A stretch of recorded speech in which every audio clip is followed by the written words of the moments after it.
কক্সবাজার শহরে গায়েবী মসজিদ নামে বেশি পরিচিত মসজিদটিকে ঘিরে রহস্যের যেন শেষ নেই। স্থানীয়দের বিশ্বাস, রাতে মসজিদে নামাজ পড়েন জিনেরা। রাত যত গভীর হয়, জিনেদের আনাগোনাও তত বাড়ে। বর্তমানে দিন দিন মানুষের বসবাসের সংখ্যা বৃদ্ধি পাওয়ায় জিনেদের তেমন অস্তিত্ব নেই বললেই চলে। কক্সবাজার শহরের বিজিবি ক্যাম্প এলাকায় কয়েকশো বছরের পুরনো এই মসজিদটি সাচি চৌধুরী জামে মসজিদ নামে পরিচিত। এই বিজিবি ক্যাম্পে যে আমগাছতলা বলা হয় এই জায়গাটাকে, এখানে আসলে আমি অনেকদিন আগে থেকে শুনতেছি এখানে একটা মসজিদ আছে, গায়েবী মসজিদ বলে এটাকে।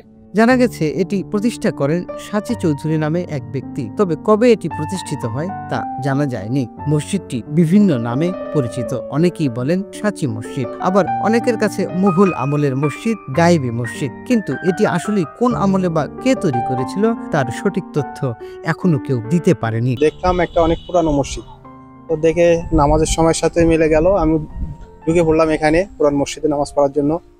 দেখে এখানে এসে জানলাম এটা হচ্ছে একটা গায়েবী মসজিদ, অনেক মুঘল আমলের মসজিদ। আসলে যে কখন হয়েছে এটা কেউ বলতে পারে না।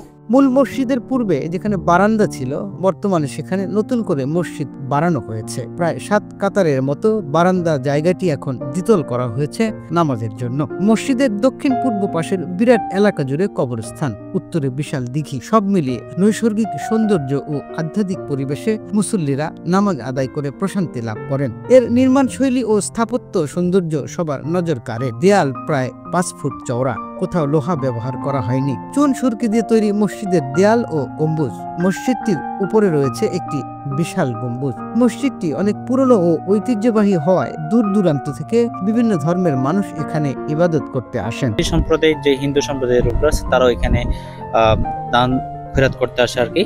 তো এই মসজিদে নামাজ পড়তে পেরে আসলে নিজেকে অনেক ধন্য মনে করি। মুসলিম সহ অন্যান্য সম্প্রদায় এই মসজিদটিকে সমানভাবে মান্য করে বলে দিন দিন এইখানে দর্শনার্থী বাড়ছে। টুটুল রহমান, খবর সংযোগ।